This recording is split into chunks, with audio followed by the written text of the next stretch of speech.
Well, I think we live in such an exciting time now where we have a combination of, competition from all areas. We have change, and we have complexity, all coming together to form almost a cocktail of what every business is actually facing now. I believe it's actually one of the most exciting times to actually be either a business owner or to be an employee. And irrespective of where you find yourself in that, whether you find yourself on the employee side or the employer side, I think it's such an exciting, but also perhaps one of the most unique experiences that any of us would actually be, could be part of. Now, for those who fall under the category of employees, the first question you've got to ask yourself is, what is my competitive advantage? Because I've got to do something, I've got to react to the changes that are happening. Um, and your ability to react really quickly is really what sets you apart.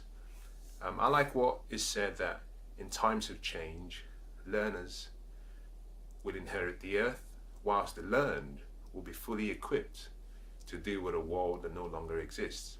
Is that in this times that we're in, your ability to actually constantly improve and increase yourself, your skills, really sets you on a much higher platform to actually excel and succeed.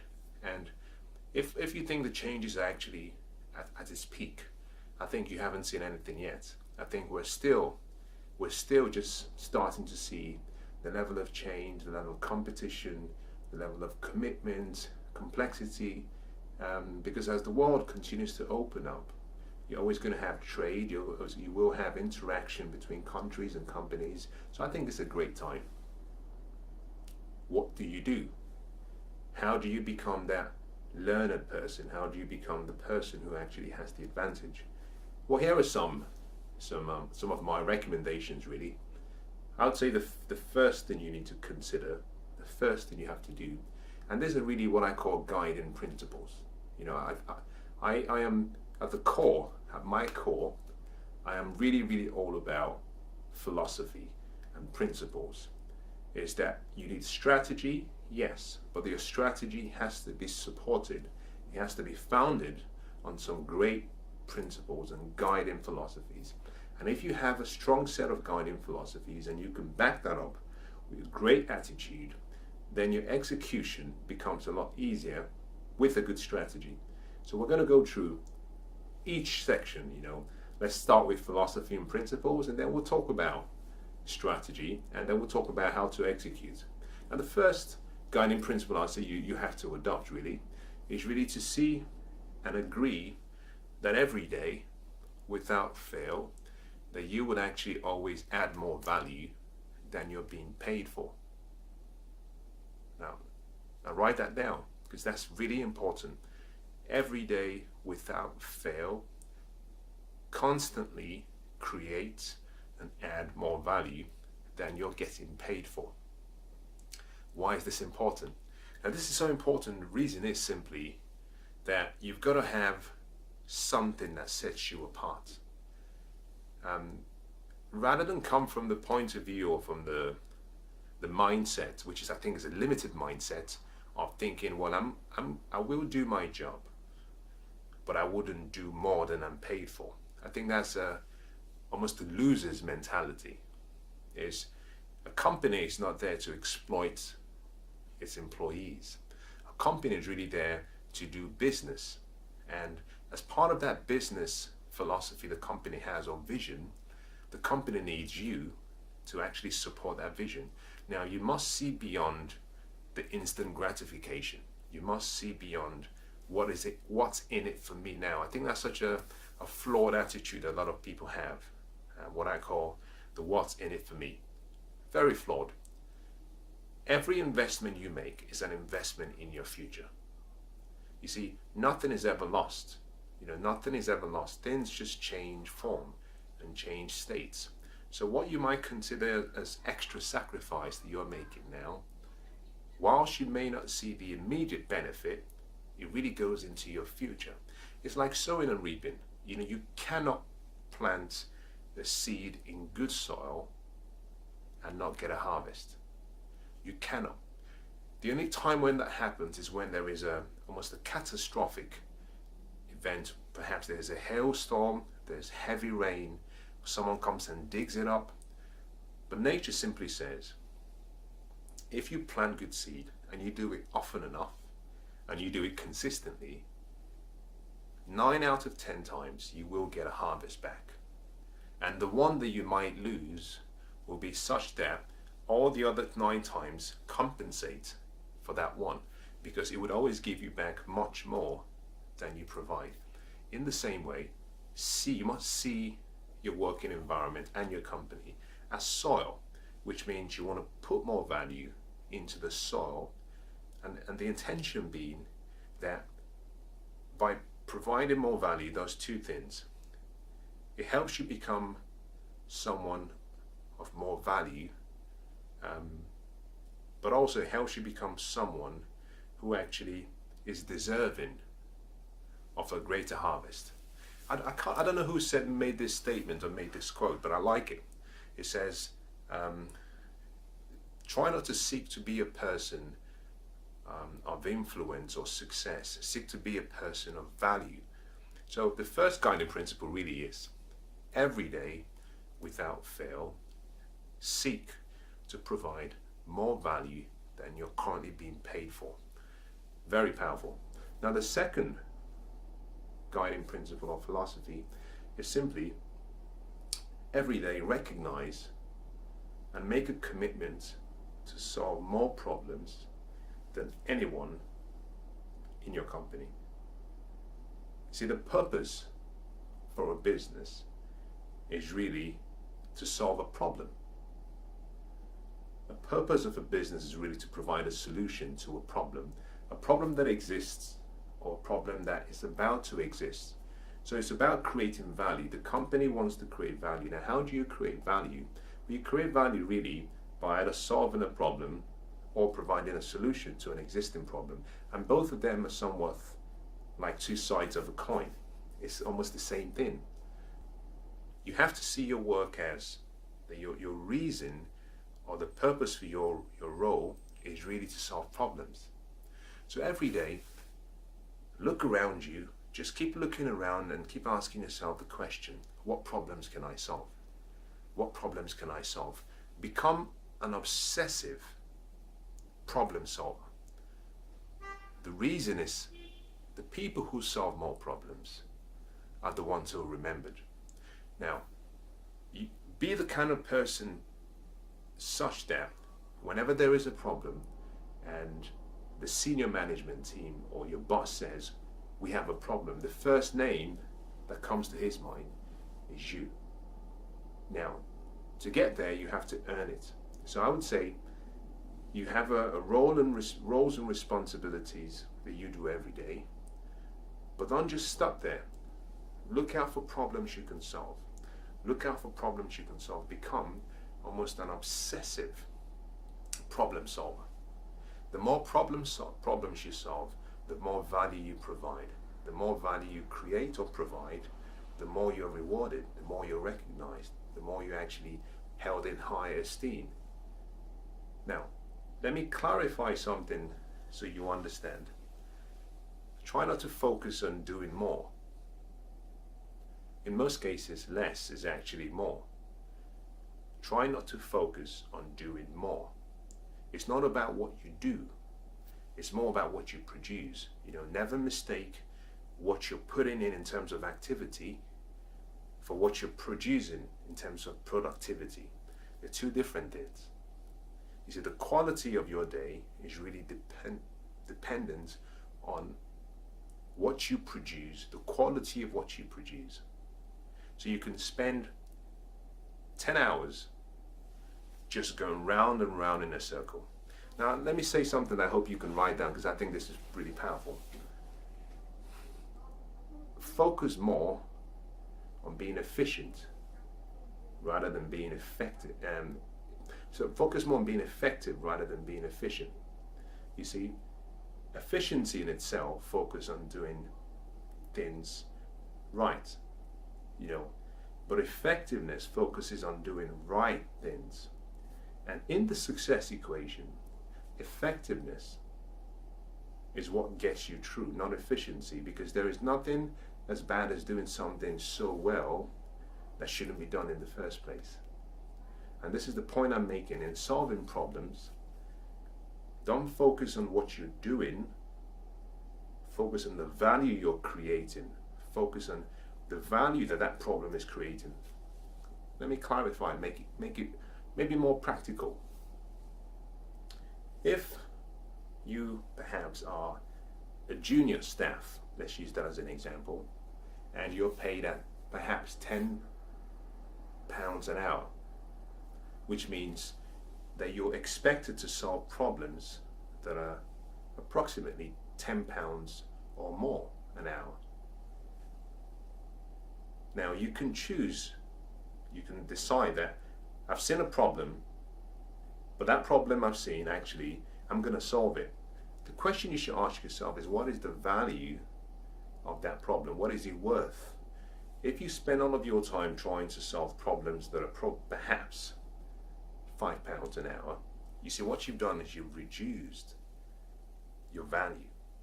On the other hand, if you focused on solving problems that are within the £10 an hour and actually going up to 15, perhaps 20, you see now you're creating much more value. So it's not the problem that you solve that matters, it's the value created from the problem solved that really sets you apart. Now, the next almost philosophy or guiding principle you need to have is really the principle that you are a business. That you are the most important person in that business. Now, what I'm referring to here is really a business within a business. So you're working for a company, that is a business. But you are an individual, and in that individual is a business. That you're not simply just a person, that you have much more. Your energy, your time, your intellect, your presence, when added together, form parts of a business. So what you're simply doing every day is you're trading your services, you're lending your services to another company for compensation. So you're providing the solution that the company needs. Now, because you see yourself as a business, you have to invest in yourself every day. And you do this in various ways, but to ensure that you stay competitive, I believe that every day you must, and this is not a case of, it's not a recommendation. Well, I am recommending it, but it's not a case of perhaps you deciding I might try it.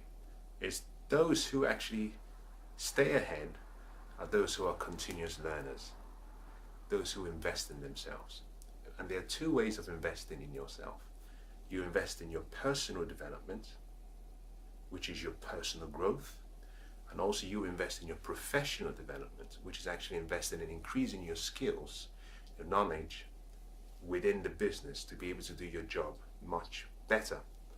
And I believe you must make almost a decision that you will invest between 1 hour and 2 hours every day in yourself, in your personal and professional development.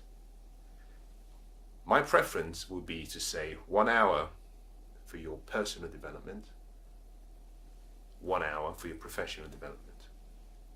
Because as you go up the career ladder, something interesting happens. You see, when you graduate and you join a company, let's assume you come in at, say, graduate level, say the bottom level.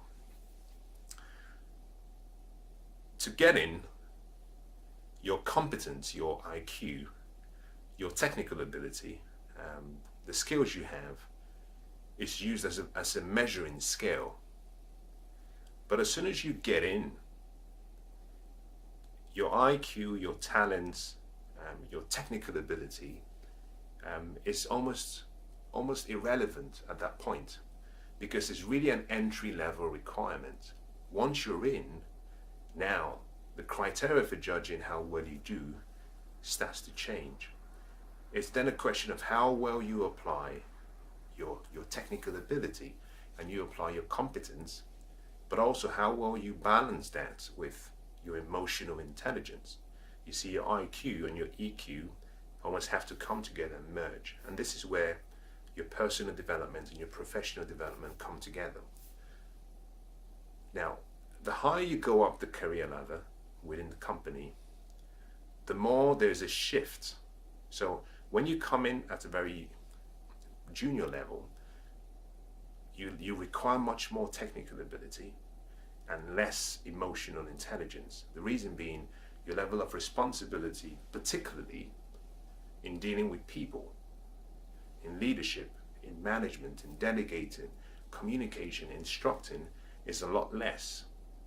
But as you climb up the career ladder, there's a slight shift where your communication with people starts to increase, your levels of responsibility starts to increase, your ability to manage more projects starts to increase, and therefore there's an expectation that your EQ will rise as well. Now, your technical ability doesn't really go down, it has to keep going up. But the point I'm making is simply that you get to a certain level where you become competent technically in doing the task. Whether you're a salesperson, whether you're in marketing, whether you're in distribution, whether you're in finance, it doesn't matter. But you get to a point where you become competent at doing the job. But what gives you a competitive advantage is, are you good at setting goals? Are you good at managing time? Are you good at managing people? Are you good at leading people? Are you good at directing people? Because when you start picking up all these additional skills, what happens is you're operating at a much higher level to someone in the same grade. So you must make a decision that every day you will invest in yourself. And you invest between 1 hour and 2 hours. Now, I prefer, and my recommendation is really 1 hour for personal development, 1 hour for your professional development. And I think in developing your professional skills, I believe actually that you should be looking to improve your skills and acquire more skills every 3 months. And part of that is simply because if you think about knowledge and skills, which is what we're really talking about as like a ladder. To climb a ladder, you have to take one step, take another step, and take another step, and that leads you up. And to do that, you really need knowledge and skills. Now, this is what's quite interesting. Knowledge is becoming very obsolete at a very fast pace. Is that every 12 to 16 months, the knowledge that you actually have becomes obsolete. The knowledge is changing almost every 12 to 16 months. What that means is that to double your rate of actually productivity, you almost have to quadruple your investment in your personal development and your education and your professional development. You have to learn more. And knowledge really is something that the more knowledge you acquire, some of that knowledge goes on and becomes some level of wisdom, because you get good at how you apply it, but also some of that knowledge actually converts and becomes a skill. So what you're looking to do every day is ask yourself, am I increasing in knowledge and am I increasing in skill?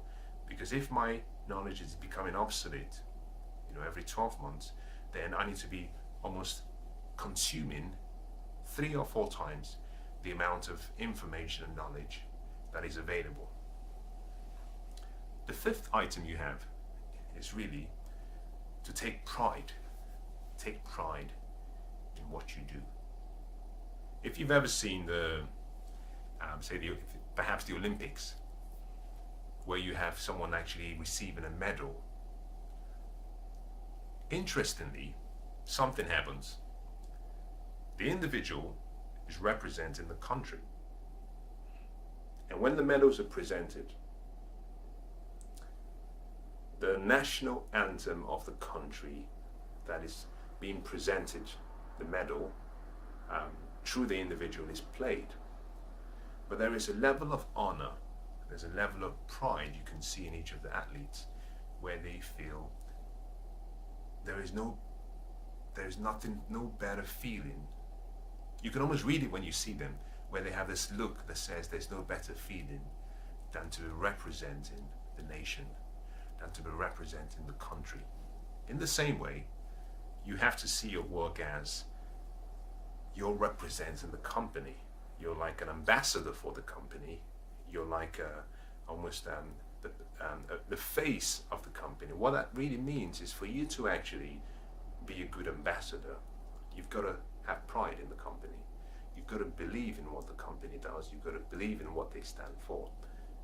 You see, pride in what you do creates a feeling that is almost difficult to put in words. It's the same feeling that a father has towards a son, or a father has towards a daughter, which is you look at something and you say, I can see me in you, and I know you can see yourself in me. It's powerful. And in the same way, you might see the job that you do and the work that you do is not just simply the passing of time,